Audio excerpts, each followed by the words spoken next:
100 000 matins et il y en a pas deux pareils. Puis là, c'est le fun parce qu'on est vendredi. Le vendredi, on en profite pour parler d'immobilier. On dirait qu'il manque pas de sujet, surtout ces temps-ci, n'est-ce pas, Jackie? Non, on manque pas de sujet. Jackie Breton qui s'installe avec nous autres en studio.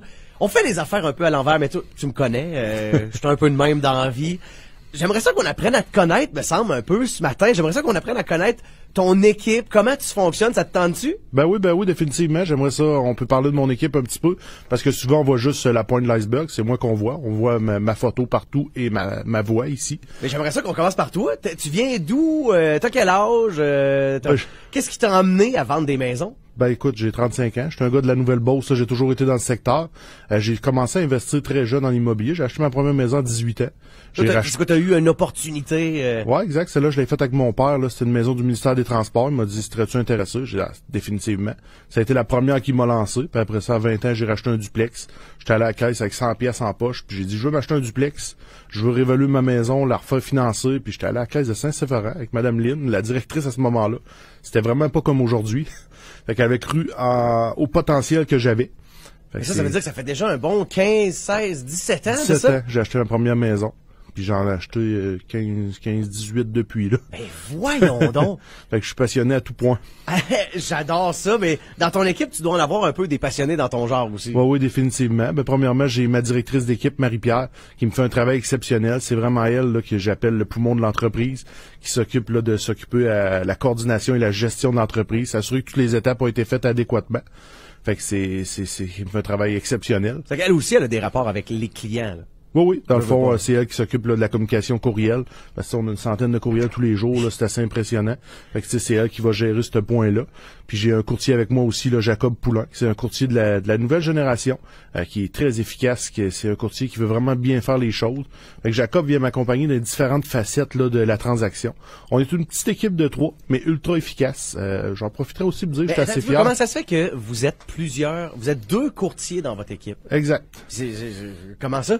C'est pour compenser un peu les pics. J'ai été longtemps géré juste avec une adjointe et c'est pas suffisant dans le marché actuel. Le courtier qui essaie de gérer ça tout seul, c'est très difficile, là. Ça en dit long aussi sur à quel point ça vend, là, cet temps-ci. Ça vend, mais c'est tout le temps, faut être capable de gérer le pic qui arrive. Fait qu'on va prendre une nouvelle inscription, on va avoir 15, 20 visites des fois rapidement. Faut être capable de le gérer adéquatement puis donner un service adéquat à tout le monde. Fait que c'est important de le faire. Puis tu sais, j'en profiterai aussi. On a déjà atteint plus de 50 transactions déjà cette année. Fait qu'on est depuis le début de l'année? Depuis le début de l'année. Fait qu'on est vraiment une petite équipe, mais ultra efficace, qu'on a chacun nos rôles qui permettent d'être très productifs. Aïe, attends un peu, là, j'en reviens comme pas, là. T'es en train de me dire que en 3 mois, même pas fini, là. Ouais, il y avait un petit peu des préventes, là, mais oui, voyons donc. Mais, mettons, OK, que je compare. Là, la pandémie est arrivée, on s'y en attendait pas. Non. Mars l'année passée. Il y a eu comme une espèce d'accalmie. On s'entend, mars à avril. On est arrêté environ 6 semaines, ouais. Tu sais, après ça a reparti, mais ça a reparti comme du monde. Depuis cette espèce d'étincelle-là, cette espèce d'explosion du marché immobilier, est-ce qu'on sent que ça se stabilise? Est-ce qu'on sent que ça continue de grimper? La tendance est comment présentement? Ça continue de grimper, mais ça s'en vient un petit peu plus à la normale. Si ça continue de grimper de même, tu vas avoir besoin d'élargir ton équipe encore. Ouais, non, je veux rester à 3. Je trouve que c'est l'équipe efficace. Plus que ça, maintenant, on dilue un peu la qualité. C'est pas mon objectif. Mais oui, le marché continue à être très bon, mais ça se replace tranquillement, là. Puis on se sent un petit peu avec la construction, là. Je pense qu'il y a des projets qui vont ralentir un petit peu avec les prix des matériaux qui augmentent et tout. Ouais. Fait que ça va faire une différence aussi. On attend de voir que les semaines à suivre, là. Ça veut dire aussi que les personnes qui pensent faire des rénovations dans la maison qu'ils achètent doivent prévoir un plus gros montant. Définitivement. Les constructions, les gens, on voit, il faut déjà qu'ils investissent des 30-40 000 de plus pour faire la même maison que l'année passée. C'est assez impressionnant. Quand tu dis 30-40 000, ça fait un gros chiffre.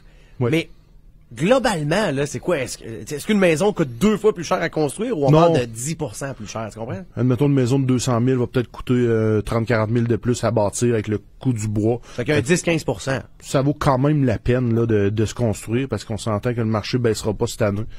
Fait que ça vaut la peine d'aller toujours de l'avant puis que l'économie reste bonne. Puis qu'est-ce qui ferait baisser le marché? Une mauvaise économie?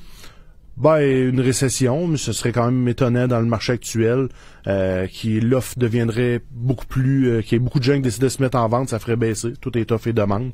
Fait que ça pourrait être un des facteurs. Parce que le vieillissement de la population va amener à un moment donné vers là, veut pas. Oui, mais il y a un changement aussi qui se fait que les gens vont aller de moins en moins dans les CHSLD, ce qui s'est passé.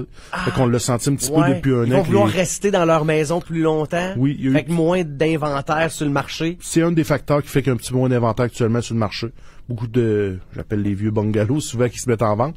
Les bungalows des années 60-70, là. Exactement. C'est des personnes qui sont là depuis 30, 40, 50 ans. Puis là, finalement, ils vont dire, on va garder une couple d'années encore, le temps de voir comment ça va. Mais qui sont généralement des très bonnes maisons, soit dit en passant, là, sans faire. C'est une période où on bâtissait relativement bien. C'est sûr qu'il y a des exceptions, je vais me dire, là, qui sont assez nombreuses. Hey, c'est déjà tout le temps qu'on avait pour nous autres ce matin. Colin, que c'est le fun de te recevoir. On s'en refait ça la semaine prochaine. Yes, merci à toi. Ah oui, non!